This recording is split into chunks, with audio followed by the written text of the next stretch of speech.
speak to him, officer. Hello, Terry. Yes? Constable Williams is right. You better face the fact that you may be in there until Monday. Now, have you anything with you that could be useful over the weekend? Well, my farmers tell me it might come in handy. Apart from that, nothing. No food, nothing to drink, nothing to keep me warm. It's not like this in the films, you know. When those people got trapped in the towering inferno, at least they had something to keep them warm. Well, at least your husband hasn't lost his sense of humour, Mrs. Medford. Anyway, I'll be off now, sir. I'll do my best. 10-4, Smokey. Well, at least you've got something to go on, haven't you? So is your husband, by the sound of it. Yes, I'll see you out.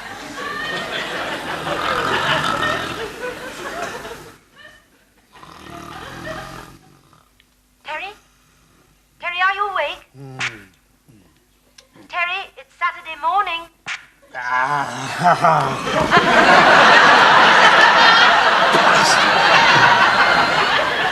I thought I was home in bed.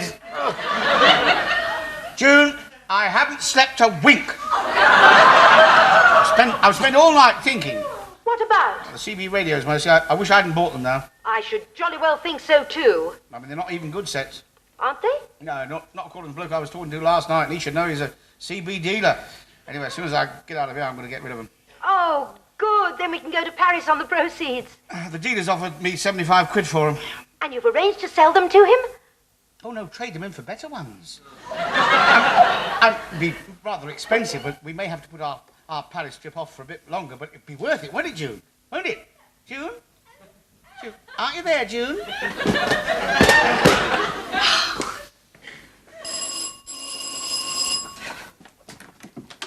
Oh, Constable Williams, do come in. We've managed to locate the driver, Mrs. Medford. Oh, good. He's on his way to the van now. It's at his depot.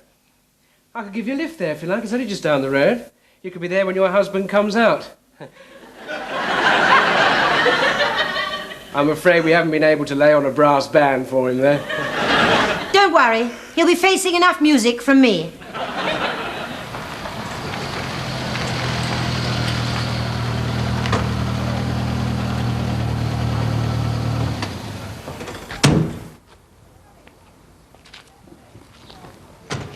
Can't see a driver anywhere. Well, he does live a mile or two away. He'll be here shortly, I'm sure. PD to all mobile, proceed at once to National Britannia Bank, Cross Street.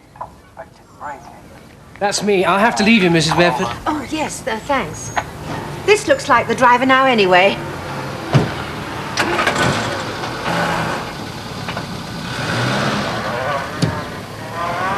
Excuse me, are you the driver of the van? My husband is trapped inside. Yeah, and I still don't believe it. Oh, you would if you'd met him. He's a very lucky man. Lucky? Well, yeah, my wife and I used to go away for the weekend. Oh, do you? Yeah, you know, this time last week we was in Paris. Paris? Yeah, have you ever been? No, I almost went once. Oh, you ought to. Champs-Élysées, Montmartre, twilight over the Seine. Oh, you'd love it. Yes. Oh, well, we better go and get your old man out. No. What? Leave him in there. Leave him? Yes. Because, you see, he's a potholer. And next week he's attempting a world record for staying down a pothole.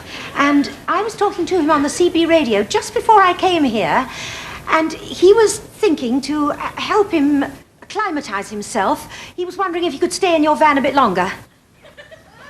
Well, how much longer? Just a bit longer. Well, I reckon I can be back here at about 3 o'clock this afternoon. How will that suit you? Yes, that should be long enough. I'll see you here at 3 then.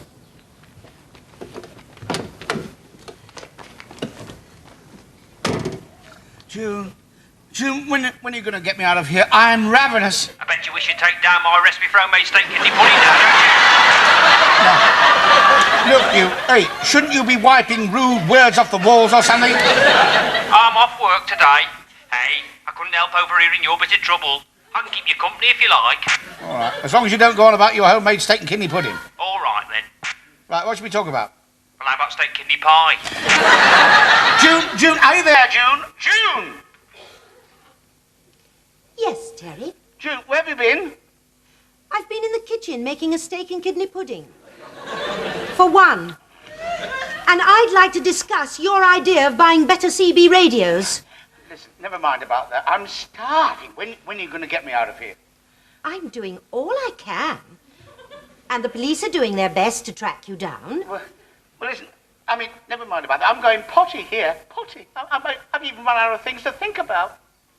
Try thinking about how, instead of being trapped in the back of a removal van, you could be in Paris, in a little bistro, eating moule marinière, boeuf bourguignon, and crepe Suzette, if you hadn't spent all our money on this silly CB radio.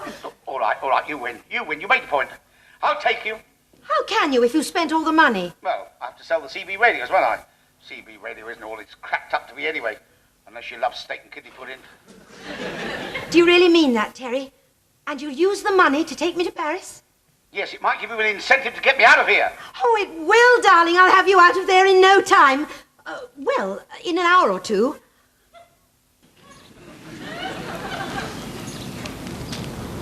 Would you let him out now, please? I think he should be fully acclimatized, all ready to break the world record for staying down a pothole. Well, he could be breaking another world record as well.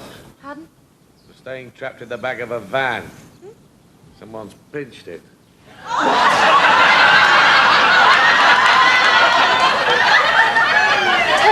Terry, come in, Terry. Oh, Terry, please answer me. Why did you do it? Your own husband. It's the man you love. The man you've always loved ever since the first day you met him. Even if his feet are cold in bed. I mean, he could be anywhere. Anything could have happened to him. It could have been a joyrider who stole the van, and he could have abandoned Terry anywhere, in the middle of Dartmoor, on the top of Snowdon. Or he could have driven the van over a cliff. Terry could be dead when they find him. I hope his underwear's clean. Terry, come in, Terry. Terry. Yes, Terry. Oh, darling, you're safe. No thanks to you. Oh, I've been so worried. I was imagining all sorts of terrible things. You were abandoned in the middle of Dartmoor, or on the top of Snowdon, or you were lying dead at the bottom of a cliff in dirty underclothes. How did you get out? Well, the van suddenly started, went for a few miles, and then stopped. A bloke came right open the back doors. As soon as he saw me, he scarpered. Oh, now you're home, and you're safe. I nearly died when I found out someone had stolen the van. Oh, it had been stolen, had it? Ah, that would explain why the bloke ran away when he saw me. Well, now, you must be hungry. You'd like some food. What would you like? Anything will kill the fatted calf. Yeah, we'll start off with that between two mattresses, and then we'll... Hang on a minute. Yes? How did you know the van was stolen? What? How did you know the van was stolen if nobody knew where it was? Well... You knew where it was before it was stolen, didn't you? Well...